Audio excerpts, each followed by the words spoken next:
Welcome, guys, to How the Frack We Got Here, a show that takes the news and events of the week and try to make sense out of it all. I'm your host, the most Will Buchanan, and on this show, we simply are all about the facts. There are plenty of news stations out there that simply want to do anything short but inform you. Here at How the Frack We Got Here, that's all we believe in. We go up to the left, we go up to the right, we go up to the middle of independence. We go after all sides because there's more than one side of a story to everything, and you need to know it all in order to actually formulate your own opinion. And that's what we try to do here at How the Frack We Got Here. Thanks for listening, and hold on, it's gonna be fun. All right, guys. Today's date, December 21st, 2022, and this is How the Frack We Got Here. I'm your host, the most Will Buchanan on How the Frack We Got Here. We do take the events of the week and try to make sense of it all. Before we do get started, guys, let you know we are a news podcast, so we do try to watch your language, but sometimes words do fly. At the same time, there may be things that might be shown that might be too intense for younger viewers, so viewer discretion is advised. Aside from that, welcome. So, how do we, start this? We start this, Well, I was going to start with Trump just because that news is interesting, but I want to let all these people know that you wish for a white Christmas. Did you really wish for snow? Did you really want to have that Yuletide by the fire with your faces all aglow?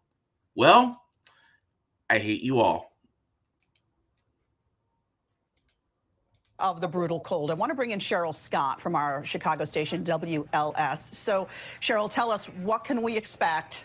Yes, the cold air, it's arriving late tonight and will continue across much of the country here as we go into the next 48 hours. Take a look at the watches and alerts. Basically, the entire country here draped with a winter alert of some sort, even a blizzard warning in parts of Minnesota. But it's really this Arctic air that's going to continue to surge to the south. Denver, today's high 47, overnight dropping to 16 below. That is a 60-degree temperature change in a short amount of time, a shock to the system. These wind chills, dangerous cold all the way down to the deep south. Dallas, Friday morning, it's going to feel like it's 7 below, and wind chills across the northern plains 50 to 60 below zero. Dangerous, life-threatening cold will persist sliding to the east, but with this storm, not only rain, snow, some whiteout conditions, but also very high gusty winds, upwards of 40 to 60 miles per hour along the I-95 corridor here from Philadelphia up towards New York, even Boston.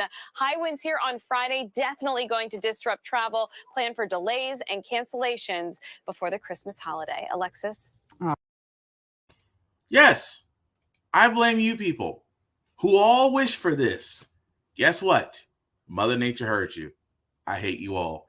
Aside from that, guys, again, it's the holiday season. Yes, we are about to get hit with one of the worser storms that we've had in recent years. So I say this with all sincerity. Please be safe when traveling holiday season. Like I said, you're not going to beat Mother Nature. Mother Nature's undefeated. But again, take care of yourselves. Enjoy the holidays. Be with your loved ones or friends and family. And happy holidays. So I'll say that part because, again, we didn't really need this, especially if you're in the South. We are not prepped for this kind of stuff. Anyway, moving right along, we do need to catch the next part because there has been news that has been developing over the last 48 hours. And if you're Donald Trump, former failure in chief, you're not going to like the next three things we play. Was going on, there is still news developing on the January 6th front. The chairman of the committee charged with investigating the attack, Benny Thompson, on his way into this ceremony where all the January 6th committee members sat together, told reporters that the committee has made a decision on the question of whether they would make criminal referrals. Thompson telling reporters and given several opportunities to clarify otherwise that the committee has decided that they will issue at least one referral. Now, he's not specific about to whom or how many referrals could be released here. And, in reporting on this committee since its inception, I feel like I should share that sometimes Thompson gets a little bit ahead of the rest of the committee here. It's been our reporting at NBC News that the committee is still in active discussions about this question, about whether or not they would refer individuals, and if so, how many. And then, in fact, they were expected to continue those discussions today. So whether Thompson is perhaps ahead of the committee, perhaps the committee has made a decision that hasn't filtered down all the way through, or perhaps he is putting his own finger on the scale of the decision that is yet to be made here. not entirely clear, but you cannot ignore the chairman of this committee on the record saying that, yes, at least that one decision has been made to move from a congressional investigation to at least suggesting to the Department of Justice in the form of a referral that criminal charges be made against at least one individual. So Garrett, you don't necessarily think, from what I'm hearing from you, that considering how Benny Thompson has kind of talked about these things before, that this was necessarily purposeful, right, or coordinated in his release of this information leading into this, of course, ceremony? No, I think purposeful or coordinated. No, I think not. He was pressed by a gaggle of reporters just before going in about this question. And look, Yasmin, he had every opportunity to clarify his answer and say, maybe we're still discussing this, or maybe it's not quite clear. But he did say that this is a decision that has been made. And so I don't know that it's necessarily news he wanted to make leading into this ceremony, but the news is out there. And the committee, particularly when it comes to kind of legal decisions that they make, whether it be issuing subpoenas, probably the most notable examples. They tend to be very, very careful about not making these notices public until they have dotted all the I's and crossed all the T's, till their lawyers have looked over everything. And it may very well be here that a decision has been made in principle, but that the necessary documents haven't been drafted up, or that the necessary legal decisions, sort of the follow-through elements, have not been made. That's certainly going to be a target of my reporting for the rest of the day. Come on now. Yes, the January 6th committee has already considered one case of criminal referral to the Department of Justice. The rest of the world, come on now. We all, at this point, by now, know who is the target / person of interest. We all knew what this January 6th commission ideal was going to look into. It wasn't broad-ended, just like the Mueller investigation wasn't broad-ended, although it brought many people indicted, some arrested, some actually got jail time. But we all know where this January 6th commission is headed.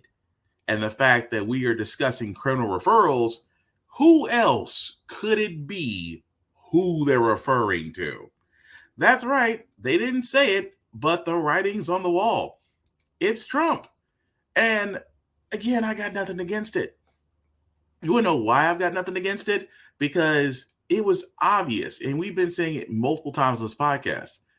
He is responsible for the January 6th commission. He's responsible for the mob that was sent to the U.S. Senate because they were conducting a congressional progression of counting the electoral votes. They were terrorists that treaded upon congressional soil, and he was the ringleader because he knew he lost the election. We already know what's going to happen. Now, the reason why this is happening, because again, guys, the clock is running out on this Congress. By next year in January, the 118th Congress will be sworn in, and that the House is ran by Republicans. Republicans have already said they're going to launch investigations. All of them BS, all of them without merit, but they're going to launch investigations, and they can do so because they have overture in the House. Now, the Democrats may have majority in the Senate, and we still may have a Democratic president, but trust and believe, Republicans are going to muddy the waters as soon as humanly possible. So that means that the current Congress has very limited time to get processes in place to where Republicans cannot stop it. So we definitely know it's time. But to sit there and say they're going to refer more than one criminal referral to the Department of Justice, we all know where this is going. Because you want to know why? That wasn't the only little bit of news that came out about the January 6th Commission. Ways and Means Committee voted yesterday to make 6 years of former President Donald Trump's tax returns public. The information could end years of speculation about his business dealings and personal wealth.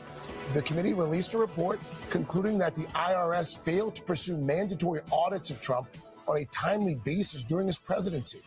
It raises new questions about his claim that he could not release his tax filings because of the ongoing.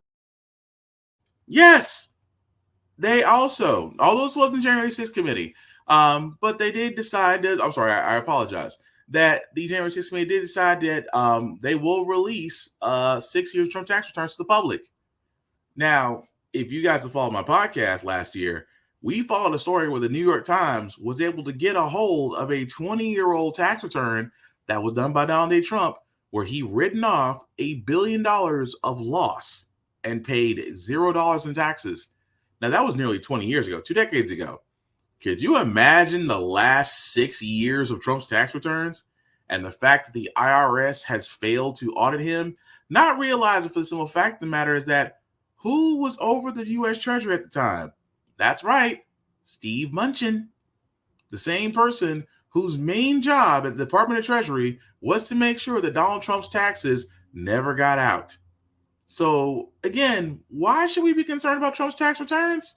Well, aside from the fact the IRS failed to audit him, that he's paid $0 in taxes, just goes to show you he is every bit the con man that you think he is.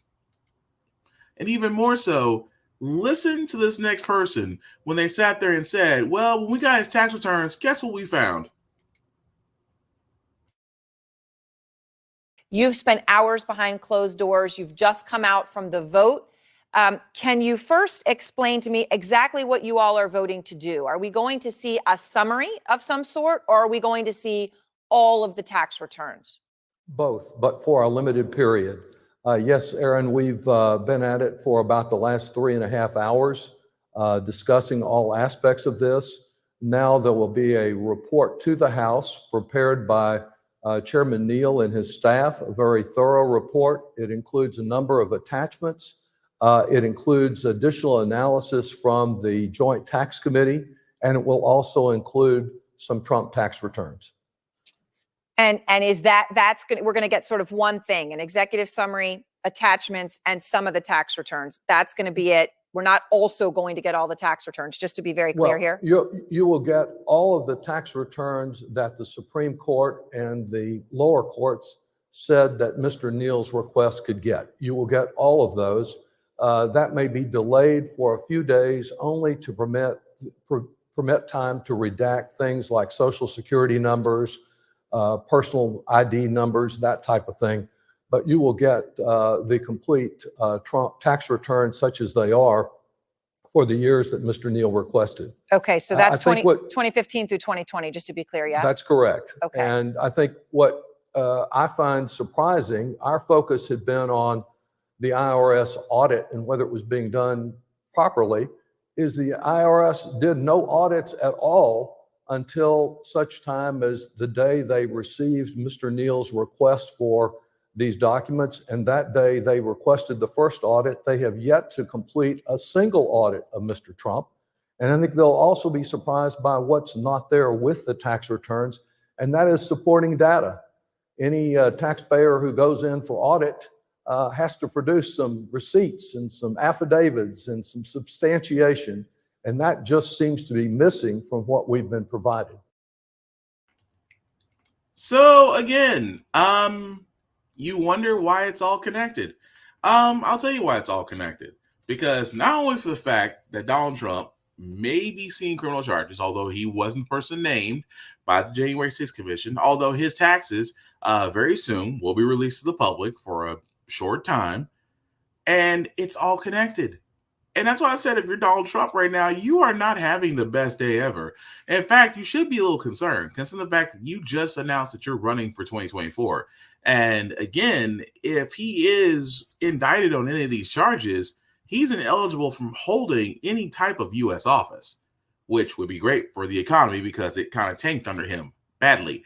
But again, this is the whole point of that. The questions that they're asking, which again will be questions that will not be asked by the next congressional Congress, is the fact that the IRS didn't do the audit. So remember Trump's whole lie during the entire campaign? Oh, well, it's audited. It goes through audits. I can't really rush the process. You got to wait for it to come through. But right now I'm being audited. And we just found out that there wasn't an audit. So if you think about the entire time he was running against Hillary Clinton, that he kept on saying that it's under audit, he can't release them, it was bullshit. And yet, and I say and yet, you will find his cult fans will argue, this is the witch hunt, he won the election. you can go down the list. But at this point, and the fact that the January 6th Commission is plotting a target release date of today, if possible, that they'll release those records, it says a lot. Even more so, keep in mind, the Trump Organization just in New York was found guilty of defrauding as far as values on their properties. The Trump Organization was just found guilty. His COO was just found guilty.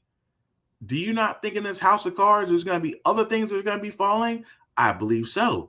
All I can sit there and say now is, as it gets referred to the Department of Justice, what is Trump going to say? Because he's been awfully quiet. And I do mean awfully quiet. I mean, don't get me wrong, a quiet Trump is always a great thing, but he's been silent. And I've always said it best, even though I love the old school mafia and gangster movies, there are no happy endings in gangster and mafia movies. So Trump may be getting fitted for an orange jumpsuit a lot sooner than we think he will be. But again, the question I would ask is, the IRS didn't do an audit when he said he's under audit. The fact that he's already written off billions of dollars in tax returns, and we're going to find out that he didn't pay tax returns. He didn't pay anything in taxes last year. But again, it's going to be a fun old time for good old Trump, because he is facing so many lawsuits on so many fronts, and yet none of them are working well out in his favor. Says a lot, doesn't it? But move right along. I can't help about not talking about this bank, because number one, I am surprised this bank is still around. And number two, I'm surprised that people bank there. Yes, I am talking about Wells Fargo, not because of previous actions, but the most recent one, which again speaks volumes, how this bank is allowed to operate. Morning, another scandal is rocking Wells Fargo. The bank has been ordered to pay $3.7 billion to settle a number of violations, including charging illegal fees and interest on auto loans and mortgages, and incorrectly taking overdraft fees. In a statement, the CEO says the bank identified a series of unacceptable practices that we have been working systematically to change. It seems that they are not only too big to fail, they're also too big to jail. It's the latest in a string of massive fines for Wells Fargo. In 2020, the bank paid $3 billion after employees opened millions of phony accounts without the customer's knowledge in order to meet sales goals. As the employees falsified records, investigators say the bank collected millions in fees, reportedly targeting minorities who speak little English, along with college students and seniors. You had to open 10 accounts every single day. Since at least 2016, Senator Elizabeth Warren has urged federal regulators to break up Wells Fargo, once calling the bank's former CEO gutless at a congressional hearing. Have you resigned as CEO or chairman of Wells Fargo? The board, I serve at Have you resigned? No, I've not. Have you returned one nickel of the money you earned while this scam was going on? And the board will do. I will take that as a no then. Warren applauded the latest fine against Wells Fargo, calling it much needed accountability. Yeah, accountability is all well and good. Let's think about what just happened. Okay, they just sat there and said, just a few years ago, Wells Fargo their employees created millions of phony credit card and bank accounts using real people's identities. I don't know about you guys. That's identity theft. If I did identity theft, I'm more than likely going to be in jail for at least a couple of years. This bank does identity theft. It pays a fine. Its CEO, the one they showed at the time, had resigned. Now, same said bank is caught again using people's information to basically bank on them. Overdraft fees, things of that nature. How is it, and I ask this question all the time, how is it that Wells Fargo, number one, is how they're able to operate? Now, I used to, they always sit there and say, if you want to rob a bank, use a gun. If you want to rob the government, open up a bank. I get it. But at some point, when are banks going to be held liable for their actions? because this is identity theft, not once, even though it's identity theft once, but the siege of wrongfully seizing customers' homes and cars and overdraft fees. How are the doors of Wells Fargo still allowed to remain open, still allow people to bank, and all that in between? How? Because if I'm in the government, I mean, yes, accountability is all well and great, but when do we finally sit there and say, no, on behalf of the people, you're not allowed to operate as a bank? That you should be broken up, that you should be separated. But then it goes into the whole monopolies thing and the antitrust laws. But again, this is the reason, number one, why I will never bank with Wells Fargo. Number two, how are they allowed to operate when not one person is in jail? CEOs can resign and get golden parachutes. Another one gets put in. The bank pays a fine, which by now has already paid in the last, this is probably going to be another $3 billion fine. So if you really add to 3.7 they paid just a few years ago, they've paid nearly $7 billion in fines to the U.S. government. You probably that's like, I don't understand how this bank is allowed to operate. I don't. When they have clearly have had criminal activity, not once, now twice, and yet its doors are still open. Make that make sense, because I can't. But next story I want to get to, you guys, of course, City of Buffalo, where the shooting happened in the supermarket. A case that's been similar to another case that's happened, where a gun manufacturer was sued. In this case, the City of Buffalo filed a lawsuit against the entire gun industry itself. The city of Buffalo, New York, has filed a lawsuit suing ghost gun companies, gun manufacturers, and other firearm industry members for practices allegedly fueling gun violence in the city. 10 people were killed in a mass shooting at a grocery store in a predominantly black Buffalo neighborhood last May.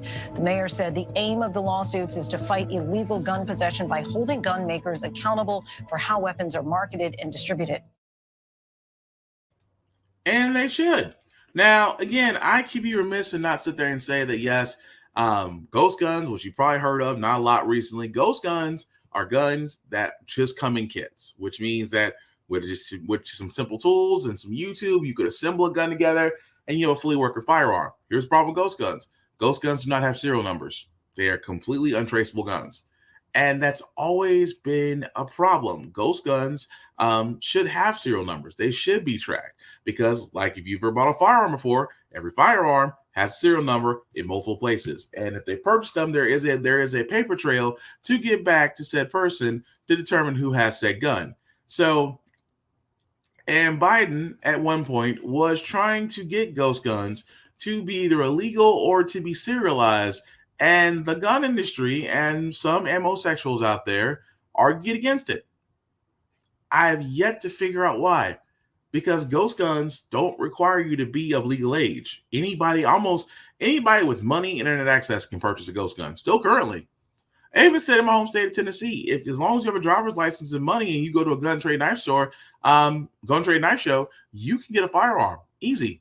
They don't do background checks there. I mean, I can go into this whole spill, but suing the gun industry as far as the companies involved, things of that nature, I get it. It needs to be done because the gun law that was just put in place 3 months ago, it's really geared to Republicans. Because number one, the stance that we need to take on gun laws and registration and manufacturing and tracking, things of that nature, it needs to be a hard stance. It's just that those out there think that it's too restrictive when it's really not. Because if you really think about it, none of the gun laws that are currently out there prevent your everyday citizen from getting a gun unless you have a record, you're a domestic abuser, you have been to jail for a murderous crime. If you are a felon, those things right there you pretty much eliminate anybody that shouldn't have a gun. But keep in mind, everybody always says, well, criminals, that won't stop criminals from getting guns. You're right. Most criminals go to gun trade knife shows because no background checks are done there. It's not your usual, I'm going to go with this person that's in this dark alley that has a trunk full of guns. It doesn't work that way. And saying, if you really think about it, most of the shootings that have happened recently are not by illegal guns. These are by purchased legal. They have found legal ways to purchase these firearms and they use them. All the more reason why gun laws should be implemented, why the gun industry should be heavily regulated, and I am all for it. And maybe, just maybe, this lawsuit, which we will follow, may be better for it. At least we hope. But other news that did come out, guys, we did actually get sentencing, which I thought was really, really quick. Not complaining. But ex-officer Aaron Dean, who had killed, I should say, let's be honest, he murdered Atiana Jefferson. Well, he got his sentencing, and he is getting 12 years.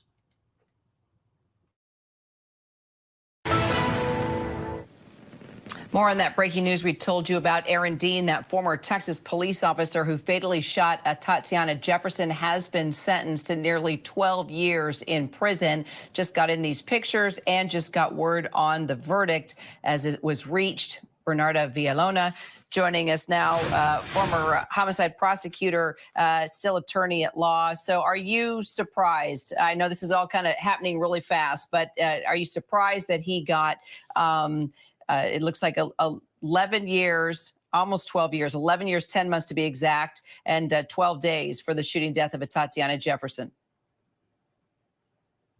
Hi, Kira. I'm not surprised that Aaron Dean was sentenced to almost 11 years incarceration. Remember, the purpose of sentencing and what was reiterated to the jury is for deterrent, punishment, and rehabilitation. The defense did a good job in the sense of asking and pleading the jury to say that there's no need to rehabilitate him because he was on the job, no longer on the job, so this is not going to happen again. So there's no means for deterrence. However, the prosecutor was very clear. Look, probation was not a recommended sentence here by the prosecution because Tatiana Jefferson's life is worth more than 15 minutes of a probation interview per month. So that's why they went above the 10 years, because I think if they would have went under the 10 years, remember that the judge would have been able to just sentence him to probation.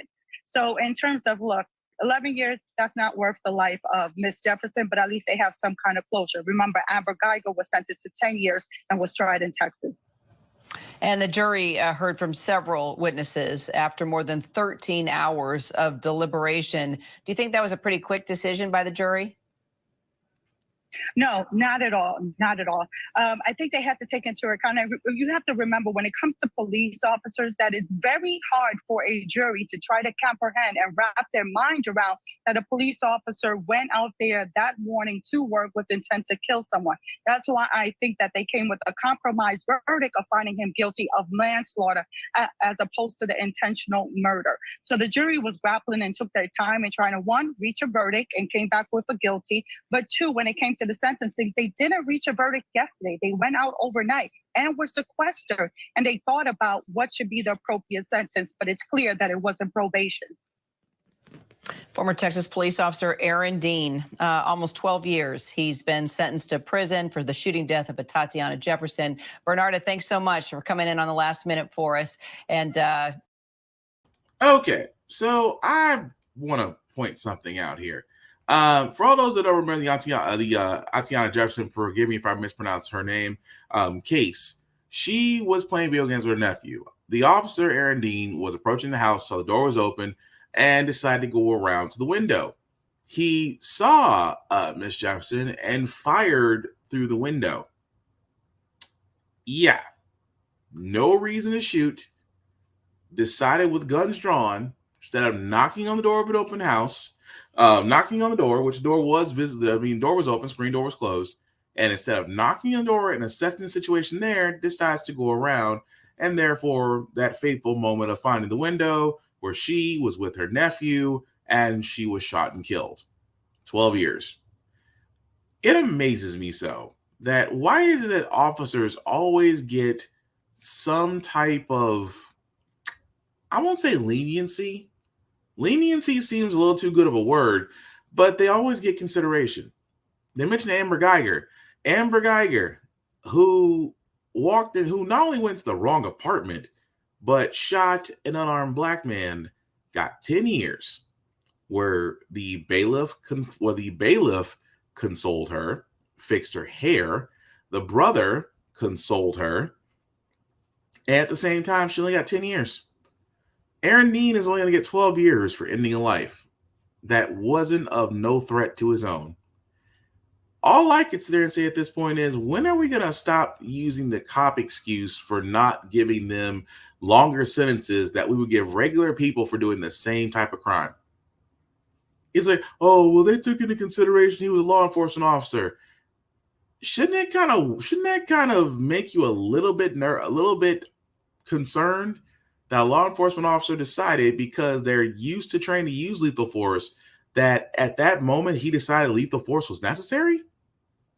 At that moment, should we not be questioning his judgment of why he didn't stay at the door and assess for somebody to come at the door? Did he assess there was danger? Did he assess that something was going on? Why do we not question the fact of his actions, but we give leniency to his actions when another life was taken? Oh, but he's an officer. But if it was anybody else that did the same thing, I'm almost certain it would have been about 40 plus years or life that would have been given to that individual had they did the same crime, but not a cop. Make it make sense to me, because it's amazing when they said the jury had, I mean, get me wrong, the jury came to a pretty quick verdict. But as you heard from the reporter, that they couldn't come to a decision the first day, came back and finally came to a decision. Doesn't that concern you that in most cases, where for the simple fact of the matter that is something as open and shut as this is, that for some odd reason we couldn't get a conclusion to this point where the officer literally used his weapon when he did not have to, took a life at no threat of his own, and yet is not hit with the maximum penalty, but 12 years. And trust me, it'll be 12 years in a protected area because he's law enforcement. Because they're not going to put law enforcement in with general population just out of fear that they're not going to make it that long. But it's going to be a little hard for him now, because now everybody knows who he is. And look, we've seen enough Locked Up and those other shows to know you can get got anywhere. But I'm just making this point that whenever it's officers, why is that consideration taken into place when sentencing? Because anybody else would have gotten 4 times the amount of years that Aaron got, that the ex-officer got. 12 years, 10 years, 12 years. To me, it's not justice. It isn't. Because what are we saying? Are we saying the lives of minorities when killed by law enforcement really don't amount to what the actual penalty should be? Because that's what we're saying. That as long as an officer kills a minority, he or she's not going to do a lot of time. Historically. Now we see Amber Geiger. Now we've seen Aaron Donald. Just making a point. Why is it that when minorities are killed by law enforcement are seeing less than 20 years, less than 15 in some cases? Make it make sense. But again, some other news I did want to cover, because I want to dispel the fact that billionaires are brilliant, intelligent, and that they make their own money. Some of them just get money as a graduation gift. Elon Musk is one of them. Since buying Twitter, Twitter has become basically the cesspool of social media. Racial slurs have more than quantified 100 times over. Blue checks are available to anybody, and you can put any name up there. It has just been a mess since Elon Musk spent $44 billion buying Twitter. And now, after their most recent poll, if you can believe it, Elon Musk is stepping down as the chief twit of Twitter and looking for a replacement. I wish I could make this up.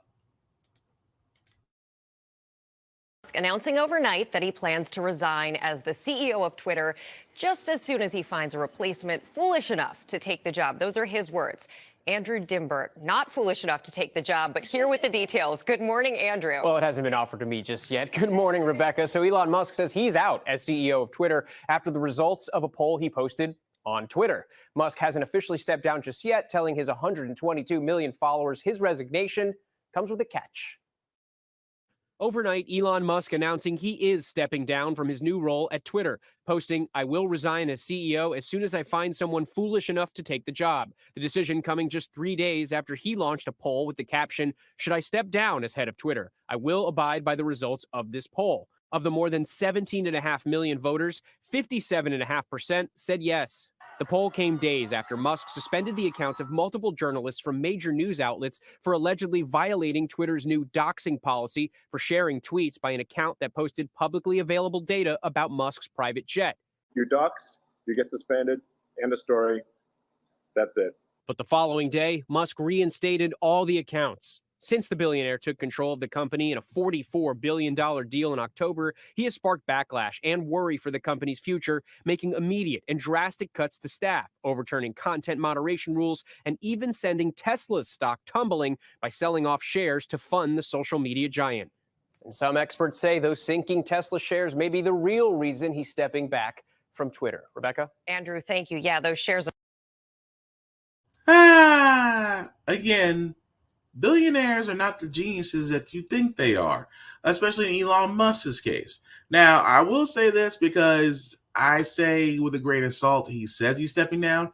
Keep in mind, this is the same Elon Musk that approached the World Hunger Organization and said, show me how $6 billion could end world hunger and I'll give it. And they did. And he was quiet. So will Elon Musk step down as CEO of Twitter? Time will tell on that, because again, this isn't the first time he says he's gonna step down from something and he didn't do it. But at the same time, if I was to give a suggestion, I think there's a man out there. I think there's a man out there that we all loved, that he had a site. It was great because not only was it a site, it was social media in its early heyday when we moved away from the AIM and the AOL chat rooms. It was a site that allowed you to play music. You got to learn a little bit of coding. You actually got to learn JavaScript HTML coding, actually, which may have actually led people to coding. And all because of one man. Yes, and he was the first friend you ever met. Who am I talking about? Tom. Which I cannot make this up. The actual MySpace Tom has went on Twitter and said, I will gladly take the job. Could you imagine this day and age that who knew on their 2022 bingo card that MySpace Tom would throw his hat in the ring as being the new CEO of Twitter? I didn't have that on my bingo card, but I wouldn't be against it either, because to this day, I still feel like Tom gave us everything and we turned our backs on him. But that's a whole nother story. But moving on, guys, I cannot help because I feel within this country, there's always this weird thing about people always saying that their opinions are being trampled upon or not being heard, or that we're heading toward this, or that this group has an agenda and all this thing and all this nature.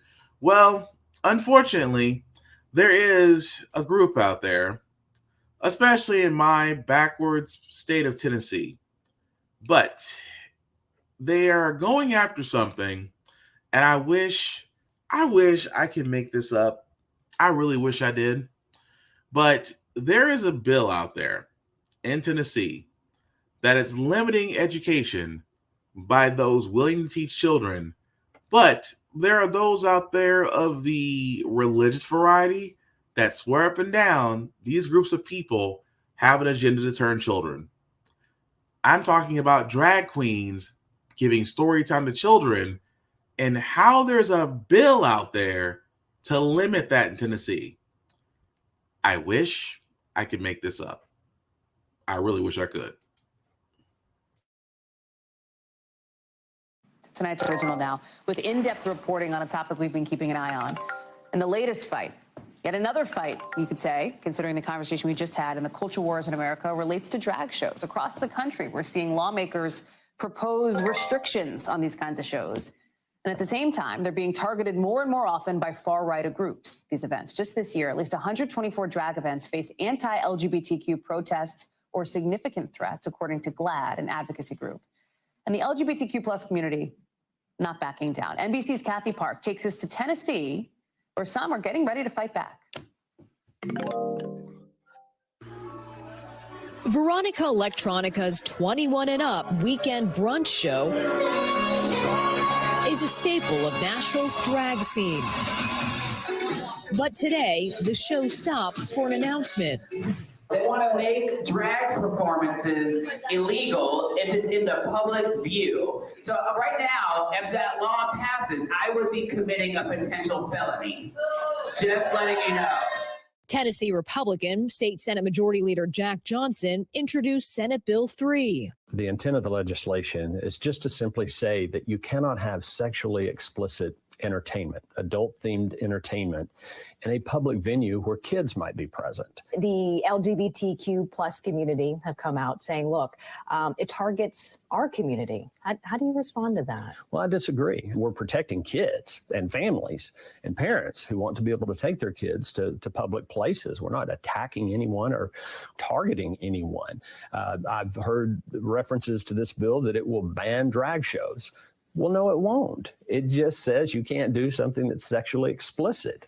It won't prevent someone dressed in drag from being in a parade or being in public.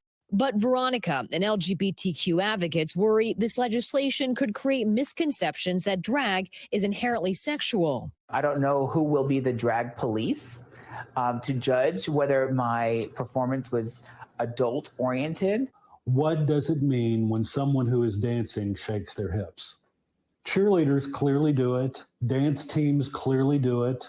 If a drag queen does it, does that suddenly make it sexual? Bianca Del Rio, love that dress. The audience for drag is growing. Drag Story Hour, a nonprofit that holds book readings for kids with drag hosts, went from 1 chapter in 2015 to 45 in the U.S. today. But interest in drag comes amid Republican lawmakers in at least 5 states considering bills to limit drag when children are present. Reclaim America! Earlier this month, far-right groups, including the Proud Boys and some armed members, shut down an Ohio drag story time. Life, liberty, victory, or death! Tennessee has seen 6 events targeted, plus swirling outrage online over videos like this one, showing what appears to be children handing dollar bills to a drag performer. There have been news reports about some of these events taking place where parents are there with their kids and they were mortified. That's who reached out to me and some of my colleagues and led us to pursue this legislation. For Veronica, outrage like this shows a misunderstanding of drag culture. She says tipping is not sexual. We tip our servers, we tip our bartenders, we tip our hairstylists, and we tip our drag queens. It's just a gesture of appreciation. Senator Johnson plans to move quickly on the bill after the new year. As a parent, it's something that I worry about all the time, what my kids are being exposed to. Now Veronica and her fellow drag queens are ramping up for the political fight of their lives on and off the stage. Kathy Park, NBC. Okay, how do we unpack this? Okay, first and foremost,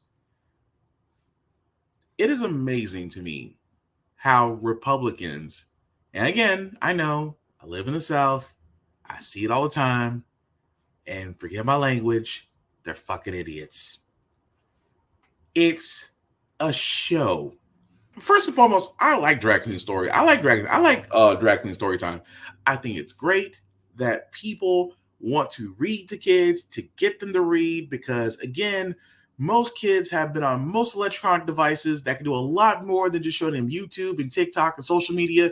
And that the simple fact of the matter, they just show that libraries still exist and that individuals such as drag queens want to literally read a book to children to get them to understand is brilliant. In my opinion, it's brilliant.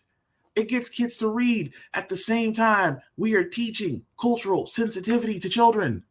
The one thing that we all want children to do is to accept others different than them, to accept them as their own, to not judge them. That's a little bit of it too, because you know what? You had to do it for Black people.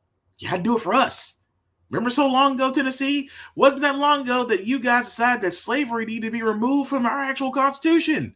Who knew? In 2022, you finally decided that slavery needed to be removed from our Constitution.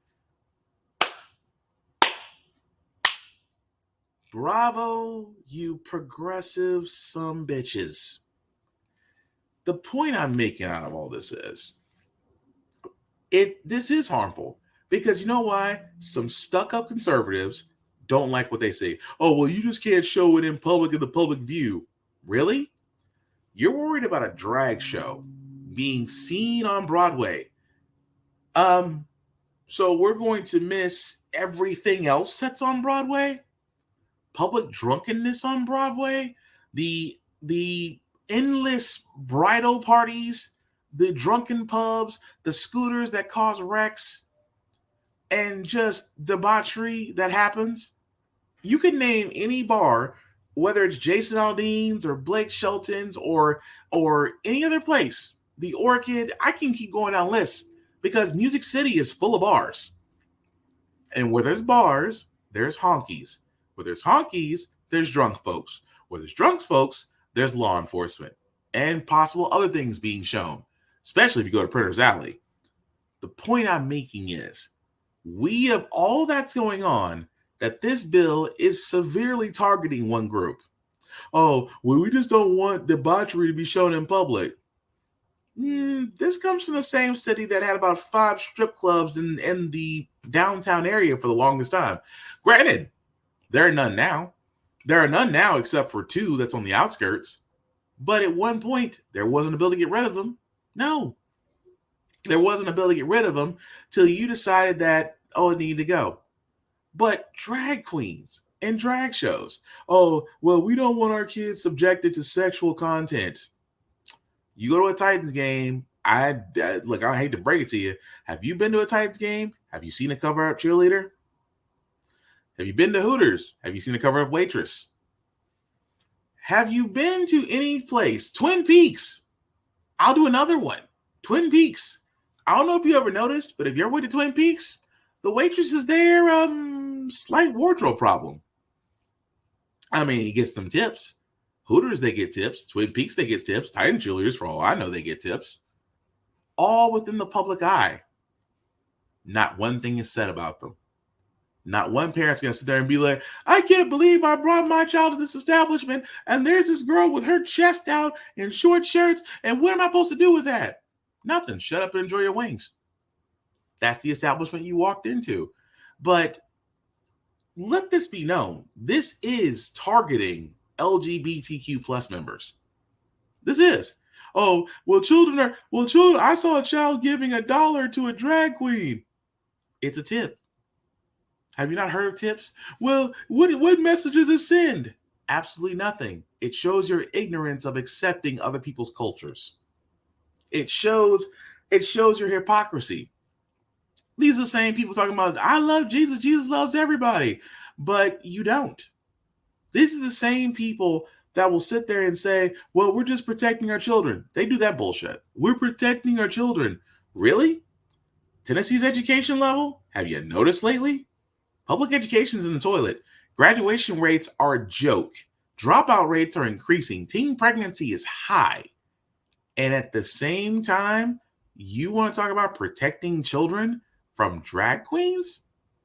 That's your gripe? Are you effing kidding me? That's your gripe.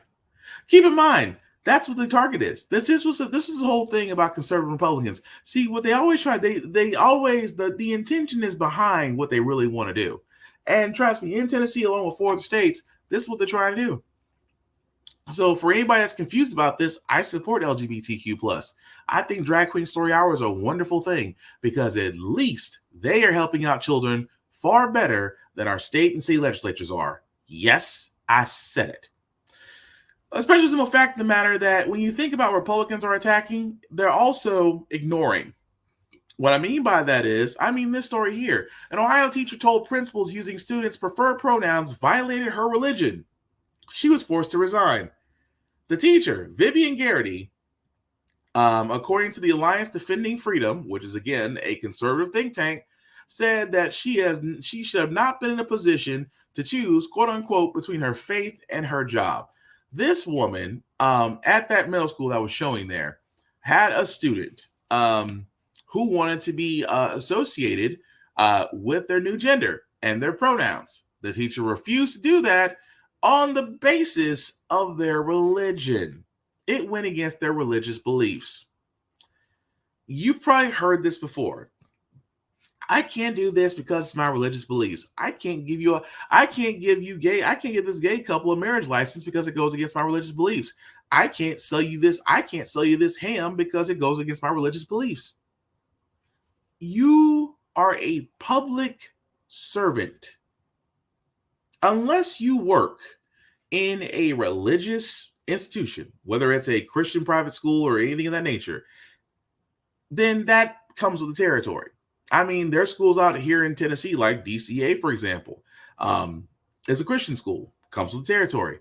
But if you are a public servant, which means that you're an educator, 911 first responder, anything of that nature, if you work for the public, I don't know why it's so hard to understand this, but your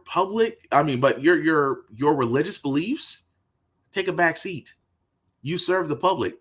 And again, I've always said this best, that the people you serve may or may not believe in the same things you do, but there is a consensus of common law that we all follow. But I find it interesting in this place that this teacher who was forced to resign, which, by the way, she wasn't forced to, it simply put, acknowledge the student by how they want to be acknowledged. But it goes against my beliefs because I don't believe in that. I can give a shit what you believe in. Acknowledge the child how they want to be acknowledged. It's that simple. Kim Porter, which again was a county clerk in Kentucky. I use her as a reference all the time. I use her as a reference because she said, well, it's against my religion to give out marriage licenses to same-sex couples. You're in a position that can affect lives within that state, within that county, and yet you choose not to do your job because of your religion. I'm sorry. If your religion prevents you from doing your job, go into theology, join a cemetery, join a church, work for a church. At least then your job is based on your religion. But if your religion keeps you from doing a job, do us all a favor. Don't be mad that the public serves by public laws and not by your religious laws. If you don't like it, like I said, plenty of theological employment you can go into. But if you're going to be a public servant, again, just acknowledge them. You made a mountain out of a mole for no other reason except for doing what you should have done in the first fucking place. Even more so in Texas, where you have a superintendent that ordered school librarians to remove LGBTQ plus books, that the federal government, Department of Education, is now investigating, that Granbury Independent School District in Texas, Texas, has decided that any books dealing with sexuality and gender have to be removed from the school district by librarians. Now, we've covered this story before because, again, this is what we talked about just a few months ago, where they try to give parents carte blanche over what teachers teach their kids. Keep in mind, at first, it was targeting people of color. It was targeting LGBTQ+, and it was also targeting CRT, something that was not taught in any school unless you're going to law school. And now you have the ACLU, which is looking into this along with the Department of Education about what the superintendent to try to do. And it just amazes me so that the quote unquote from the superintendent, and this is what he said, I acknowledge that there are men that think they're women and there are women that think they're men. I don't have any issues with what people want to believe, but there's no place for it in our libraries. This is the reason why I defend libraries so much. Number one, libraries are the true bastion of all educational and formative books. You may not agree with a book, but a book has a place in a library. It does. Just like Chicken Soup for the Teenage Soul belongs in a library, just like The Purpose-Driven Life, which is a very famous religious book, belongs in a library. Just like 50 Shades of Grey, which for some religious people would be like, oh, that's just female porn. Really? These are the same women that read Danielle Steele novels when I was going to church. Still belongs in a library. Just like comic books, anime, manga, all belong in a library. Why? Because I say this all the time on other podcasts. Libraries and comic book stores are the places where a child's imagination can run. I encourage reading. When you read, not only does it increase your wording, it actually helps you do better in education. It helps your critical thinking. reading empowers people. And that's what a library is designed to do. It is designed to empower not just kids, but everyone, because it's supposed to. That's its initial intention to do. But you have those out there that believe, again, that there's a common agenda. You have those out there that believe there's a common agenda. Oh, the LGBTQ plus community is trying to turn people. Black people are using CRT to make white people feel bad about themselves. They swear up and down there's an agenda, but no other information out there to prove it otherwise. That alone tells you the level of bullshit they are willing to go. At the same time, you're worried about drag queens reading to kids and actually making a law to prevent that from happening. That's true bullshit. But in other news, I did want to cover this because Mark Cuban is taking on the pharmaceutical industry. And again, this just goes to show you that if you want to change anything, whether it's the industry or Congress, you're going to need one thing besides people: money. You got to have like a real office somewhere. No, this is it. No, this is it. Complete with concrete floor and thrift store worthy furniture. That's when I was 16 in junior achievement. And you were good. Oh, I was great. The windowless office may not be what you'd expect for someone estimated to be worth nearly $5 billion, but the confidence fits. Put the money where it has an impact. For the past year, Mark Cuban, the owner of the Dallas Mavericks and a regular on Shark Tank, And so for those reasons, I'm out. has been trying to impact the world of prescription drugs. And one of the first things you said about all of this, if I may quote you back to you, was that you intended to F up the pharma industry. Yeah, I was comprehensive. I didn't use the word F or the letter F. So how are you doing on that goal? They still don't know we exist, but at the same time, we're impacting the lives of, million plus people. In just 10 months, he says, his 1.5 million online customers can choose from about 350 generic medications. Cuban is so confident it will work, he is funding the entire thing himself. How much has he spent? More than a bag of chips. 100 million? It's a lot, yeah. More than that. Yeah, it's a lot. So is it working? NBC News selected several drugs to compare, and prices are, as claimed, often lower than competitors, sometimes costing even less than a patient's copay. This leukemia drug retails at a pharmacy chain for more than $1,500 a month. With insurance, a typical copay is $30, but at Cost Plus, no insurance needed, $19.40. Are there bad guys, from your perspective, morally bad guys driving these prices up? I'd say that they're misleading, and they try to create the perception that the patient comes first, and they don't. He says he's able to offer lower prices by bypassing insurers and middlemen, and even plans to make some medications in his own facility. And he says transparency is key. On his bills, customers see what Cost Plus paid for the medication, along with a 15% markup, a $3 pharmacy fee, and a $5 shipping fee. The concept is very simple. We want to be the low-cost provider of any medication we're legally able to sell. We're lean, mean medication selling machine. Cuban says he's not making money yet, but says for now, that's okay. It's the right thing to do. I have money. And we will make money. I don't want this to seem like it's completely altruistic. It will be profitable. So to the cynical out there, this is a great way to suck people in, and then you raise the price. No, it's a great way to suck people in, and where we can lower the price. And hopefully they tell all their friends. That is just what Christina Costa did. Her Instagram video now pinned to Cuban's feed. I have epilepsy and brain cancer and anxiety. Costa told NBC News she's never met Cuban, but that using Cost Plus drugs is saving her nearly 90% on her medications every month. This is the only company, the Mark Cuban Cost Plus Drugs company, is the only company I've ever put my name on, because this is what I want my kids to be proud of me for. To that end, he says he will not be satisfied until he's able to lower the price of insulin and a host of other life-saving medications. Cynthia McFadden, NBC News.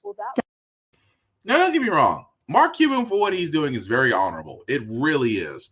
The thing about it is, and I've said this before, with prescriptions and healthcare in America, is that the problem with healthcare in America, it's a for-profit business. That's the problem. Especially when you look at life-saving medication like insulin, cancer, certain ailments, pain medication, those things that have to ensure somewhat of a stable quality of life all have price tags. Even though currently Biden and company were able to get the cost of insulin to be capped at $35. So don't get me wrong, it's a great thing that they were able to get the cost, because keep in mind, insulin, depending on who the manufacturer was, were increasing prices on medication to the point to where those that needed insulin had to ration it, which is a very dangerous thing to do, or go without, which is an extremely dangerous thing to do, especially if you are a diabetic. And like I said, other medications like asthma and things of that nature.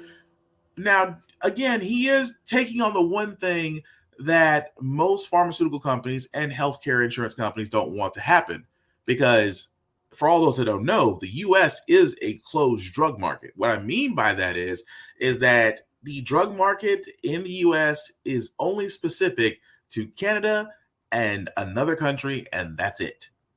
It doesn't have an international market, because why? The healthcare companies in America prefer it that way.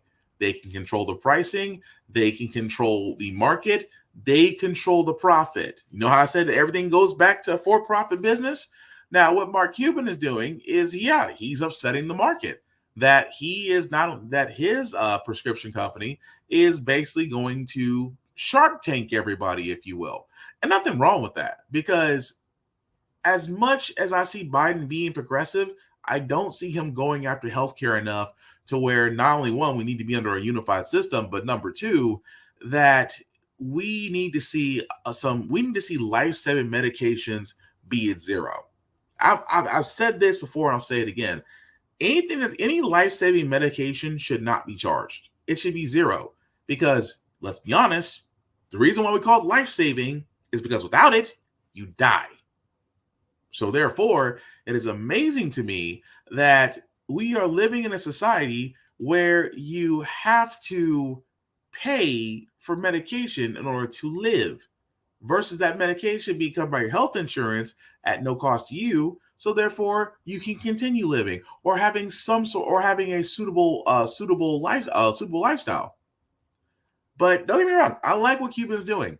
But it just goes to show you how messed up the drug market is in the U.S. And that, yes, if it was open to international markets, if we were open to everybody, because I said this before, if the U.S. drug market was not closed but open, and we saw massive competition among others, the prescription prices would change. The same prescriptions that you can get in Brazil or China or Australia or even some places in Canada are drastically different than what you would get here. It's crazy. That's why why do you think most people literally go overseas or out of the country to get surgeries that would cost them thousands of dollars less than you would get here in the US? Again, I hate to say this, but until we change the mentality that healthcare in America is a for-profit system, we are going to continually run into this problem. But kudos to Cuban for taking his money and investing himself and is trying to change the drug market landscape. Can't be mad at that. The last story I got, guys, before we get to our feel-good segment, again, talking about Biden, he and his administration is looking to lift the Title 42 amendment, which was the pandemic statute that former failure-in-chief Donald Trump put in place to limit the number of number of illegals coming into the country due to pandemic. Well, Biden and them are pushing to get that lifted, and if so, may lead to more immigrants more immigrants trying to cross the borders. Scenes in El Paso, including these migrants climbing over a border fence, others going under barbed wire put up by Texas National Guard. All part of an ongoing surge of illegal border crossings here, and coming just as the Biden administration is asking the Supreme Court to lift a pandemic border restriction known as Title 42. A move border officials say would send the number of illegal border crossings soaring even higher to a record 10,000 per day. The Supreme Court has temporarily blocked lifting Title 42 at the request of 19 Republican states. But the Biden administration asking the court to reverse that in a filing tonight saying Title 42 is no longer necessary to protect public health. Meanwhile, in El Paso, officials say they're facing a humanitarian crisis. It's about 33 degrees here in downtown El Paso, where migrants are sleeping and huddling together for warmth. You can see the city has come through here to clean out trash. Others have donated clothes. And right now, officials say they're overwhelmed. We spoke to Natalie, who traveled from Venezuela with her daughter Rosa, the girl without shoes in frigid temperatures after losing them on the journey. They fell off, Natalie says. Her cheeks are burned from the trip and the cold. Natalie told us she was surprised that they were able to just walk across the border into El Paso without being stopped by Border Patrol. I walked through, she told us. And then we met Gabriela. How are you keeping warm? Our hands are freezing and our ribs, the headaches, the body, feet, it's unbearable, she says. El Paso is in its 4th day of a state of emergency. Officials saying city resources are maxed out and they're pleading for federal help. There's not enough money. There's no community that can take an influx like that. We have seen a significant increase. Ruben Garcia runs a network of 15 migrant shelters in El Paso and said he has had to turn migrants away because they don't have room. What do you think things will look like here in El Paso when Title 42 is eventually lifted? I think it's something that we probably can't even describe. The numbers will be very, very high. And Julia, tonight you're learning the Biden administration is considering some changes at the border. What can you tell us? Lester, after facing criticism over its border policies, the Biden administration is weighing making it harder to claim asylum at the southern border and making it easier to apply from abroad. Okay, so as you guys can see, yes, we are going to have an influx of immigrants coming through. Title 42, which is again being looked at by the Supreme Court, may or may not get lifted. If it is lifted, then yes, immigrants crossing over may increase. But here's the problem that they're not saying. A lot of these states, a lot of these areas are crossing into New Mexico, Texas, Florida, other spots along the southern border. There's nothing wrong. I say it before and I'll say it again. These are the same states, for the most of them, are rejecting immigrants because, well, Republican states. We don't want the influx in because they'll repeat the same thing. We don't know if these are murderers or rapists coming over here. We don't know. It could be other countries sending their worst. Sound familiar? Sounds like Trump. Every Republican says the same thing. And I've said this before. This nation is a land of immigrants, except for Native Americans. For Native Americans, this is pretty much home. For the rest of us, we just got, well, for some of us, our ancestors kind of got dropped off here, but that's not the point. The point is we are a land of immigrants, and it's not like we're running out of room. And it's not like the states who have the ability to take on these immigrants are not running out of resources. They're actually rejecting resources by the Biden administration. If you believe Governor Santos out of Florida, he's flying these folks on planes to Martha's Vineyard, which Martha's Vineyard said, cool, we got the money, we got the space, no problem. You have Governor Greg Abbott busing migrants to what they consider liberal states like Washington, D.C. And these are the same people who have the ability to accept government assistance and get these people what they need. Have the ability and choose not to. I even say in my home state of Tennessee, where idiot Governor Bill Lee was like, well, we don't agree with this. That Title 42 is in for a reason, and we don't have the space. Tennessee does. Every state does. No state is crowded. Cities may be on one hand, but no state's crowded. At the same time, Trump, although being failure in chief, instead of sending National Guard and Army to the borders to protect the borders, what you should have sent was immigration lawyers, processing, staff, and equipment to get these people into asylum and temporary housing. Again, it's not like we don't have the space, but it's amazing to me. This always goes back to our immigration policy in the U.S. Oh, it's broken because no one tried to fix it. Every time someone tried to, every time an idea has been presented, it's always been like, no, we just can't allow illegals in our country. Yet Ellis Island in New York would have something to say about that, especially a certain plaque, give me your tired, give me your tired, you're poor, you're hungry. some, sound familiar? The point is, when it comes to this kind of thing, as far as immigrants immigrate to the United States, why not?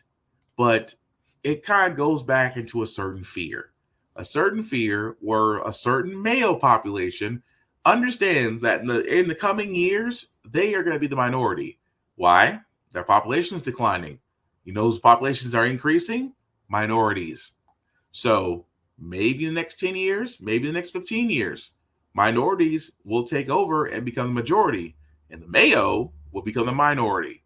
And the fear they always say on Fox News is these immigrants that come in can become citizens. Those citizens can vote. It is amazing to me how that level of paranoia is the reason why our immigration system, much like our VA system, still remains broken when it can literally easily be fixed, but they prefer it broken. Just saying. But we're going to go ahead and move on to our Feel Good podcast, for our Feel Good segment, guys, because usually how the Frack we got here, we do cover a lot of things that are doom and gloom. Sometimes they lose your faith in humanity, but hey, it's Wednesday, it's hump day. We're not too far off from Christmas. And so we want to leave it with a certain story because, let's be honest, Santa Claus is magical. Actually, Santa Claus has got the most easiest job on earth. Imagine for 364 days, that for one day, you have to work. And yes, Santa's magical because, number one, first and foremost, let me say this. Don't ruin it for kids, okay? Don't ruin it for kids and adults who still believe in it. I mean, yes, for all us who are adults, for all of us who study history, we know where Christmas comes from. We do. Let it go. Because a lot of people just like believing in Santa Claus and Christmas and things of that nature. And some of y'all still believe that your football teams will still become Super Bowl champions. Some of y'all still believe that man's going to come back in your life. Some believe that you keep pining for that woman, she's eventually going to recognize you. We all believe in stupid stuff. Pick your poison. That being said, it's supposed to be a feel-good segment. That did not go the way I thought it would. But that being said, guys, Santa Claus, he's a guy that you can't have a bad day around a Santa Claus. And Santa Claus being white or black or whatever you choose him to be, there's always Santa Claus that goes the extra mile, and this one did it for these kids. A lot like Christmas at the Gaylord Resort in Maryland. Presents under the tree, stockings hung by the chimney with care. And these children hoping Santa Charles will soon be there. Santa Charles is a fully authorized member of Santa Claus's team. The beard, the hat, even the key to Santa's workshop. He's also a member of the deaf community. I'm so excited to be here with you all. And he's traveling across the country this holiday season, lighting up the faces of fellow deaf and hard of hearing people. That child sees it, that Santa Claus. There's so much happiness. For Kavan Woodard, it's a first. I asked Santa Claus if I could get a dirt bike, and I want a black one. And Santa Claus said that I had to be a good boy, I had to listen to my mom, and hopefully I get my wish. It's an experience his mother April didn't have as a child. My mom said it was just important for me to say hi and give him a hug, and he would just give me a thumbs up. And that was it. Parents watching the joy in their children's eyes. There are so many Santa Claus out there, and kids are loving the experience, but deaf children don't have that. So to be able to connect is really important and amazing. To see him laugh and make those expressions with Santa Claus was the best, right? The Christmas spirit alive in every language. Gary Grumbach, NBC News, National. And I just thought that was cool because I always love to see a Santa that just tries to, make every kid, despite who they may be, always trying to make a kid, feel great, feel happy, feel heard. Like I said, you can't have a bad time around Santa. You really can't. But that's going to do it for this podcast, guys. Thank you all for watching, for liking, letting people know this is live. I certainly appreciate that. Before we do get out here, some shameless plugging as usual. Shout out to my buddy Vaughn at BigBZA. You can find him on all socials at BigBZA. Whether he's making beats on his TikTok, but definitely check him out. Of course, for me, guys, you can find me BlackBox447 on all socials. Like and follow me as I usually post everything that I watch, review, and play, and some gem stuff because I do a couple push-ups. Again, guys, we are in the middle of the holiday season. I cannot stress this enough. If you got family, friends, loved ones, people you care about, check on them. because this time of season can be rough on some people, whether they lost family members or, just a rough time in general. But check on them. Make sure they're doing all right. Reason being, and also if you do feel lonely or if you have certain thoughts, there's services out there. There's help for you. Please reach out. You are not alone. But aside from that, check on your family, friends, loved ones. Have to spend some time with them. Like I said, don't wait for the holidays to get together, but still check on them. That's all I'm saying. Also, W said, guys, the ticker at the bottom, and make that just a wee bit bigger for you guys to see. If you copy and paste that in your browser, take you to the link tree that has the YouTube and Facebook groups for all of my podcasts, How the Frack Out Here, Get Bit, and of course, the Offense Podcast. Definitely like, share, and subscribe. And if you like what we did, let me know. If you didn't like what we did, let me know. I still want to know everything that you guys think about and continue this discussion. Aside from that, guys, like I said, the holiday season is real. As you have already seen, we are going to be Mother Nature is going to just hit us with a cold blast from the East Coast to the West Coast. So again, if you are traveling, please be safe. If you're going to be traveling in high traffic areas, please wear a mask, protect yourself. If you're sick, please stay home because, again, we are still in the pandemic area where, again, you can still catch COVID, variants, RSV, and flu. So above all else, protect yourself. You'll protect each other. The last thing I'll say about How the Frack We Got Here, it's all about staying informed. We are not trying to reinvent the wheel, people. We are simply giving you all the information, allow you to make up your own mind, but present you a logical perspective that goes along with it. We do a lot better in society once we're informed. We're progressive. We move forward. We try to right the wrongs of our past by making decisions now that we should have done back then. Like electing our first Black woman to the Supreme Court, electing our first Black woman to the Federal Board of Governors, electing our first Black 4-star military general in the armed forces, all great things. When we don't learn from history, we are doomed to repeat it. That's why we keep asking ourselves, why does everything go up but your paycheck? Why do we keep electing the same politicians but still the same old game in Congress? And most importantly, how the frack got here. Thank you for watching, guys. Take care of yourselves and each other. We will